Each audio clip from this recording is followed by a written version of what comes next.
সুপ্রিয় দর্শক শ্রোতা, আসসালামু আলাইকুম। জামাত জোটে চরমনাই পীর এবং মামুনুল হকের থাকা অনিশ্চিত।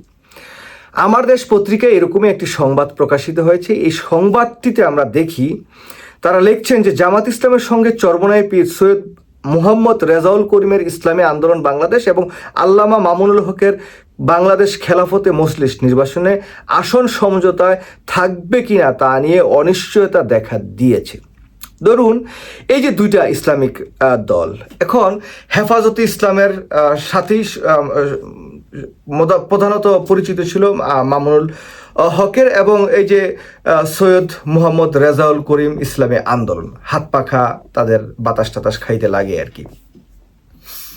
এখন তারা যদি জামাত ইসলামের যে জোট, সেই জোট থেকে বের হয়ে যায়, 12 দলীয় একটি জোট জামাত ইসলাম করেছিলেন, সেই জোটের নির্দ্বিধায় বলা যায় প্রধান শক্তি ছিল এই যে রেজাউল করিমের নেতৃত্বে ইসলামী আন্দোলন বাংলাদেশ। তার 3% ভোটার সারা বাংলাদেশে আছে, এরকম একটা ধারণা করা যায়। আর যদি ধরি যে খেলাফতে মজলিস মামুনুল হকের নেতৃত্বে তার সারা বাংলাদেশে ধরলাম 1% ভোট আছে, 1% আর 4% ধরলাম 5% ভোট আছে।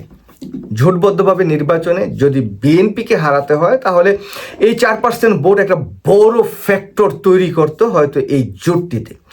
যদি এই জোটটিতে এই দুটি দল সৈয়দ মুহাম্মদ রেজাউল করিমের নেতৃত্বে এবং মামুনুল হকের নেতৃত্বে তারা যদি জোটটিতে না থাকে, তাহলে জামাত ইসলাম মোটামুটি একটু ক্ষতি হবে বা জামাত ইসলামের একটু সমস্যা হবে, এটা নির্দ্বিধায় বলা যায়। আমি অস্বীকার করার আসলে কিছু নাই, কারণ তাদের যদি 4% ভোট হয় সারা বাংলাদেশে, তাহলে অনেক ক্ষেত্রে নির্বাচনে বিজয়ী হওয়ার ক্ষেত্রে এই ভোটটা কিন্তু অনেক গুরুত্বপূর্ণ একটা বিষয়। তার এটা নির্দ্বিধায় বলা যায় যে এটা উইনিং একটা গেম প্ল্যান করার জন্য 4% ভোট অনেক বেশি।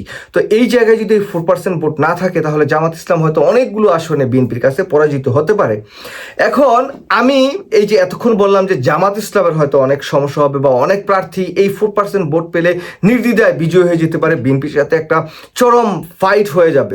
যেহেতু এখন লাস্ট আমরা যেই সার্ভেটা সেটাতে দেখলাম যে বিএনপি আর জামাতের যে ভোট এখন প্রায় 34% আর 33% সামথিং, তাহলে খুব কাছাকাছি 1.1% মতো পার্থক্য।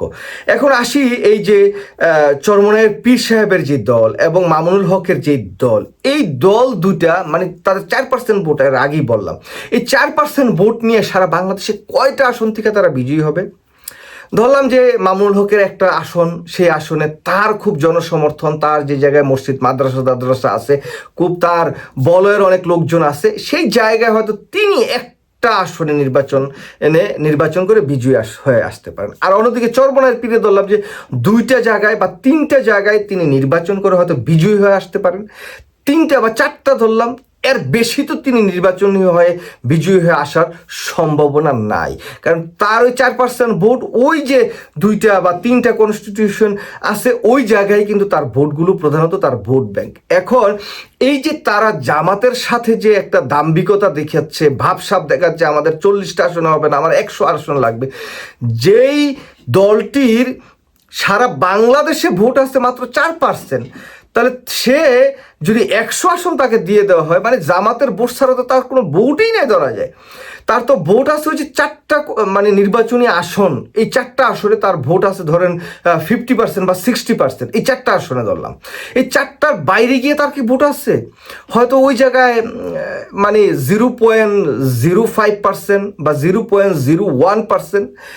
তাহলে জামায়াতের সাথে যদি এই দুটি দল নির্বাচন না করে, তাহলে আখেরে এই যে চরমনাইয়ের পীর সাহেব তিনি ক্ষতিগ্রস্ত হবেন, অন্যদিকে এই যে মামুনুল হক তিনি ক্ষতিগ্রস্ত হবেন।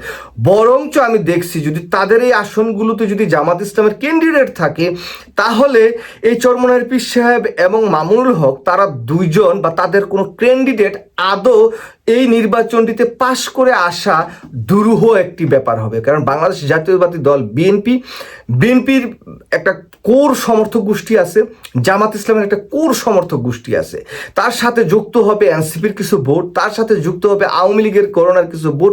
এরা হয়তো কিছু যাবে জামাত ইসলামে, কিছু যাবে বিএনপিতে, কিছু যাবে এনসিপিতে না যাওয়ার সম্ভাবনা সবচেয়ে বেশি।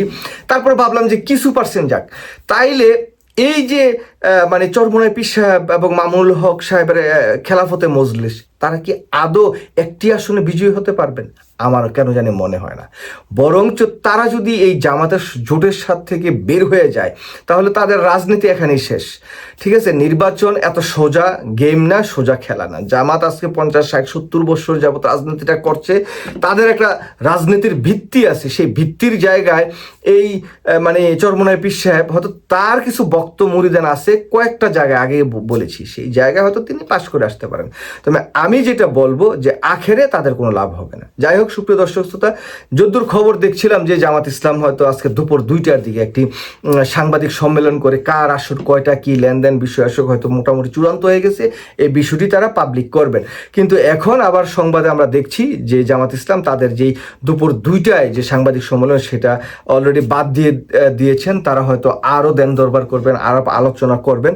তবে এই যে চরমোনাই পীর সাহেব এবং মামুনুল হক সাহেব, তারা যদি দুটি দল চলে যায় জামাত ইসলামের সাথে, কিন্তু আরও 10টি রাজনৈতিক দল আছে। সেই জায়গায় সবচেয়ে বড় স্ট্রং দল হচ্ছে এনসিপি, তাদের প্রায় 7% ভোট আছে, লাস্ট জরিপটাতে আমরা সেরকমই দেখতে পাচ্ছি। তো সব কিছু মিলিয়ে যদি বলি যে এই জামাতের সাথে এই জোটটি ভেঙে গেলে জামাতের অনেক ক্ষতি হবে, মানে মোটামুটি ক্ষতি হবে। তবে সবচেয়ে বড় ক্ষতি হবে এই চরমোনাই পীর সাহেবের দল এবং মামুনুল হকের সাহেবের দল। তারা হয়তো স্বপ্ন দেখছিলেন যে রাষ্ট্র ক্ষমতায় তারা চলেই গিয়েছেন, জামাত যদি না থাকে ব্যাকে, তাহলে সেই স্বপ্ন আসলে কোন জায়গায় যে দাঁড়াবে সেটা দেখার জন্য অপেক্ষা করতে হবে। সবাই ভালো থাকবেন, আল্লাহ হাফেজ, আসসালামু আলাইকুম।